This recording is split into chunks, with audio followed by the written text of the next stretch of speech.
галстын пайдасы өтө чоң болду. Биз ойлонуп, кайсыны каяка, буну бияка деген нерселерди ошол жерден окуп, ачыгып үйрөндүк. Жолдошум экөөбүз ошо галс ыкмасы боюнча окууга бардык. Барганда, мисалы, биз үчүн көп эле нерселер жаңылык болду.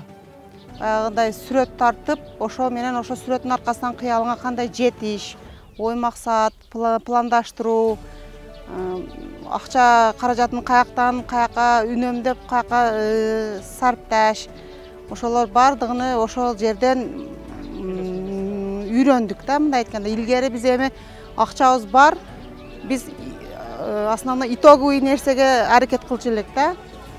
Ана ошого чейинки пландаштыруу жолду мындай айтканда көңүлгө албайт элек да.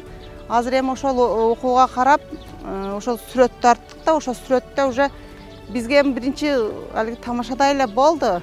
Кантип эле сүрөт тартып эле бир бизнеске жетише калабыз деп.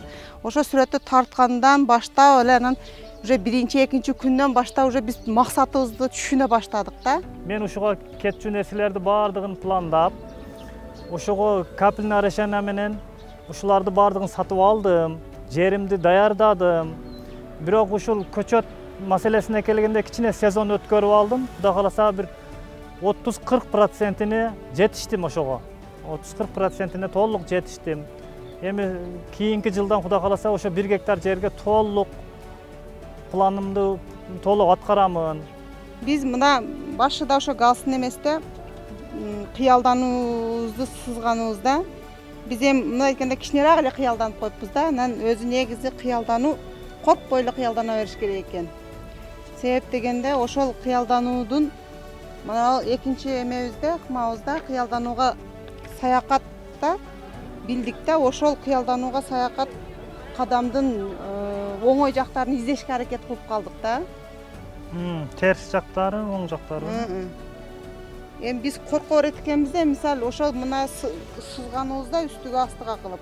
План менен пландаштырып, ишти алып кеткени бизге аябай ишибиздин жылышына түрткү болду демекчибиз да. Ой максаттарыбызга жетебиз деген үмүттөбүз. Биз эми галс ыкмасы боюнча только бизнести өнүктүрүү эмес, мына үй бүлөдөгү да мамилени жакшыртуу боюнча окудук да. Эми биз бирок ошол галстагы ыкма менен эле жашап аткан экенбиз негизичи. Биз мисалы общий ортодо эле маслихат кылып, бирдекелерди бир чечим чыгарганда чогуу эле чечим чыгарат элек. Ошо мисалы 3 балабыз бар, мисалы 3 балабыз деңелемде ой пикирлеримди сурачу элек. Эми азыр көрсөк биз туура эле мамиле кылып аткан экенбиз да, ошо үй бүлөдө дагы. Эми ошону дагы кайра пышыктадык, биз туура эле иш кылып аткан экенбиз.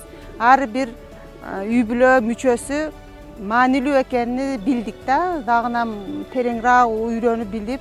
Биз ушул галстан бир үй бүлөдөгү аялдын ордуну, бала чаканын ордуну, анан мындай теңдүүлүктү, бир адамдын максаты бир эле адам баягы кандай кыргызча айтканда арабаны сүйрөй бериш үчүн эмес, аялдардын дагы семьяда орду чоң, ар бир адамдын өзүнө жараша жумушу, татаалдыгыны, ой пикирлерини укканды, анан эми бири-бирибизди мындай сыйлаганды ушул программадан дагынан болсо маалымат алып бышыктадык. Мисалы жолдошум ошо аял кишинин жумушу кандай оор экенин мындай байкап, мисалы мага кыйла турмушта жеңилдиктер жасап берип атат. Эми илгери полуавтомат машинкада кир жуусам, азыр автомат алып берип, ошону орноштуруп, шарттарыбызды түзүп берип атат. Кыйла эле жардам берип атат да. Мисалы тамак уяк буягыны кичине аз-маз убакыт өтүп кетсе дагы майли пышат да, азыр жейбиз да деп эле сабыр менен эле күтүп атат.